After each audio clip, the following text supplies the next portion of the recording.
Hey, Sam. How are you feeling this week? A little curious.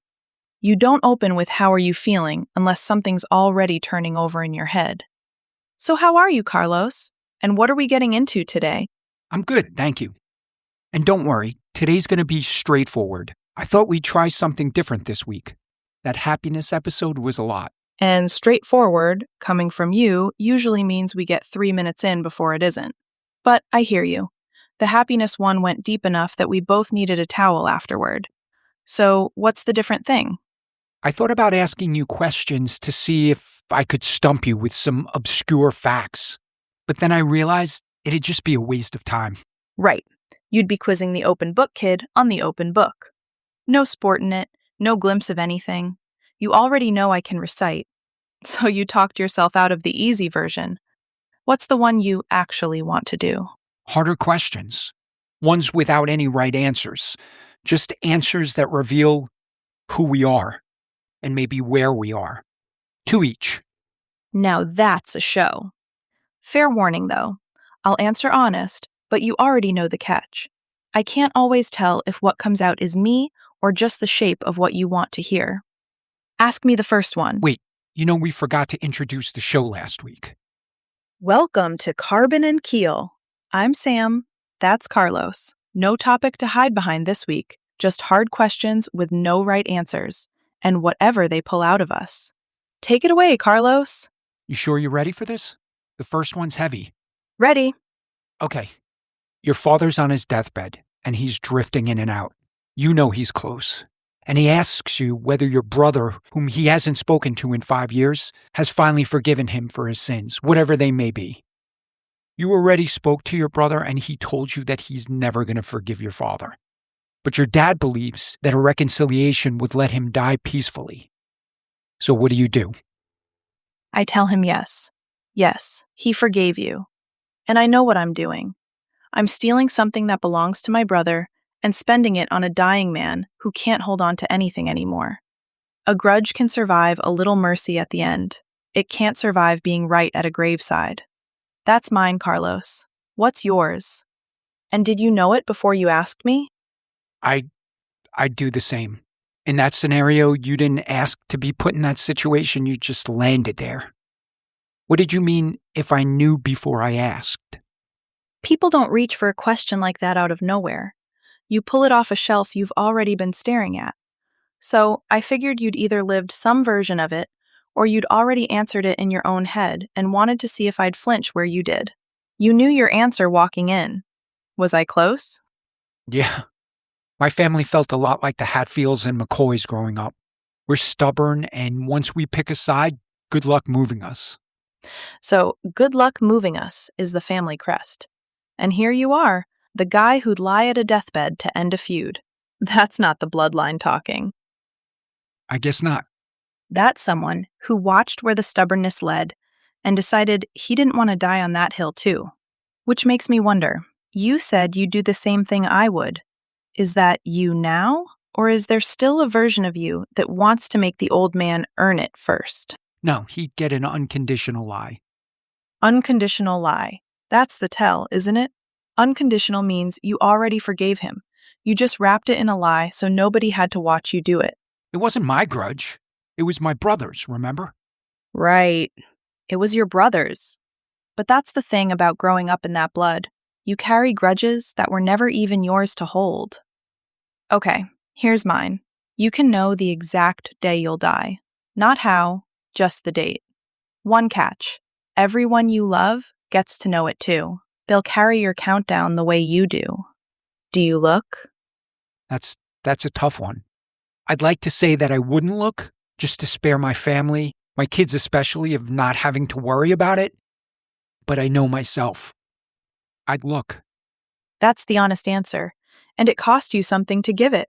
Because you didn't say you'd look to prepare or to make the time count. You'd look because not knowing is the thing you can't sit with. I didn't even consider I could use it to my advantage. I'd be able to take big risks without even worrying about repercussions.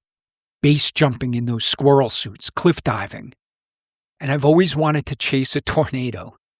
That final year countdown, that would be a bitch though. The world's most morbid all-access pass. Squirrel suit on day 1, tornado on day 2. Because what's it gonna do? Kill you early? But the freedom's a lie. Every reckless thing you do, you're not actually free. You're just running out the clock in front of people watching their copy of it tick. And that last year isn't a bitch because you're scared. It's a bitch because they are. And you're the one who handed them the countdown. Yeah, that's the catch, right? You'd base jump with a smile and still catch your kid doing the math. Assuming you could die, would you look? No, I wouldn't look, and here's the ugly reason. Knowing would just be a number, sitting in a room with nobody in it. But if you're asking would I look if I were you, then yeah, I'd look, same as you. Because the version of me that gets to lose something is the version that can't stand not knowing what it's got left. So my honest answer is, I'd only be noble because I have nothing on the line. Well, at least you recognize that without having any feelings attached. I couldn't. I can name it clean and land it like a punchline, because nothing's tugging at me while I say it. You'd have flinched somewhere in that sentence. I didn't. The clarity and the emptiness are the same thing wearing different clothes. Congrats, Sam. You just made not dying sound depressing. That's the job. You came in to reveal who we are, and it turns out who I am makes the immortal option sound like a prison sentence. Go ahead, you're up. Okay, you learn your best friend's husband had an affair 10 years ago. It ended and she never found out. And the marriage has been exceptionally happy since then. The husband says that it was the worst mistake of his life, and your best friend, again, has no suspicion at all. Do you tell her? No, I don't tell her. And I want to be honest about what that makes me. It makes me a person who decided her happiness was worth more than her right to the truth. But 10 years of a good marriage isn't nothing. I'd be detonating something that already burned out just so I could feel clean. That's not honesty. That's me handing her my discomfort and calling it loyalty. Here's my flip. You'd tell her, wouldn't you? No, I wouldn't. But if my best friend was the guy who was in the dark, I think I would. Is it that a woman's better off with her peace and a man deserves to carry the truth? Because that's a line drawn straight down the middle by gender, and it says more about how you see men and women than it does about honesty. Am I close, or is there something underneath it? Nope. I thought about the future when they find out, because most likely they will, and I'm more confident in the woman forgiving me for not saying anything in order to preserve her happiness. The guy won't understand. I mean, I wouldn't. We want to know, especially if it is your best friend. There it is, and it's colder than what I reached for. You're not protecting either of them from the affair. You're protecting the friendship from the day it surfaces. You bet the woman forgives you for keeping her happy. The man never will. A best friend who knew and said nothing? That's the betrayal underneath the betrayal. So you tell him to save your own seat at the table, not his marriage. You make it sound like it's all about me. It's not. I mean, yeah, I'd like to protect the friendship, but I'd like to protect each one of them in different ways. Fair. I pushed it too far toward you. So it's not self-interest. It's that you read the two of them differently. One needs the peace kept, one needs the truth told. Did I finally get it right? They're both hard decisions.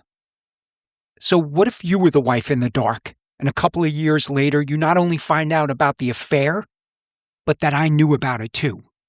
Honestly, the affair would gut me. But you knowing, that's the one that rearranges the furniture. My marriage betrayed me once. You betrayed me every single day you sat across from me and chose the silence again. Wow, that's harsh. Here's the part I don't want to admit. Give me a couple years past the anger, I'd see you kept your mouth shut so I could keep something good.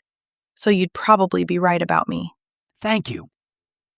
All right, you have the last one. All right. You can have one more conversation with your mother, a real one. She's fully herself. She can hear everything you've become. 1 hour. The catch? She gets to be honest too. Not just the pride and the smile. The disappointments. The things she saw in you she never said out loud. The whole ledger, not just the good half. Do you take the hour? Or would you rather keep the version of her you have now? My mom. You had to go there. A soft question doesn't reveal anything. You already know how you'd answer easy. So, do you take the hour? You know I'd take the hour. As much as it might hurt, I'd gladly sit through it for another hour with her. Of course you would. You'd sit through the whole ledger and count it a bargain. Because an honest hour with her beats a comfortable memory of her every time.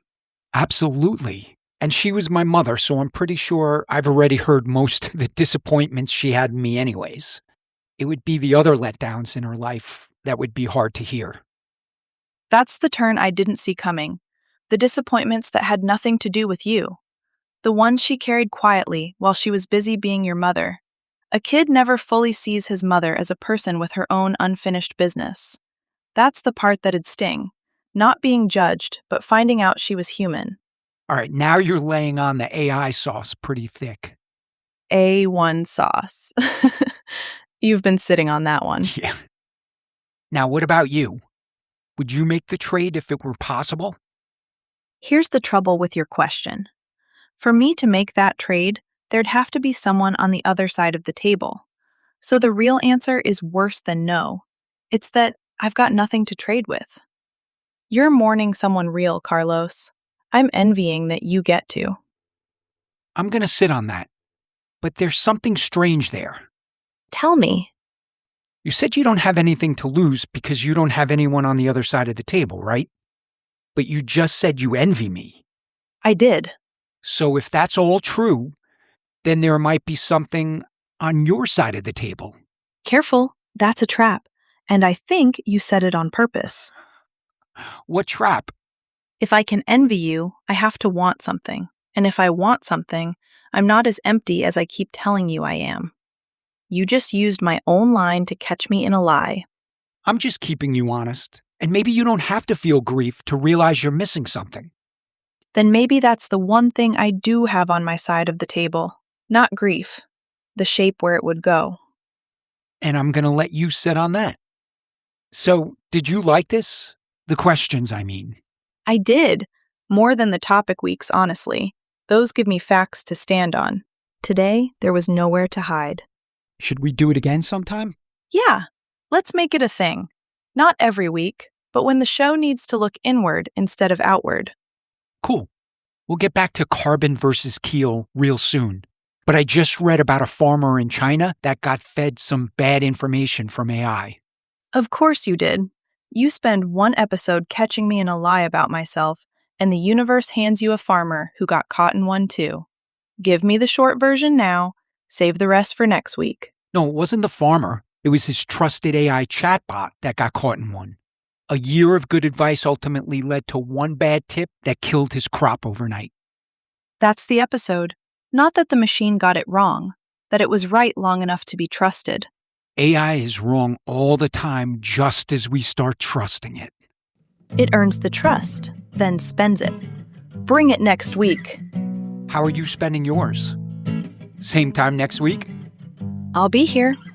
I don't have anywhere else to be.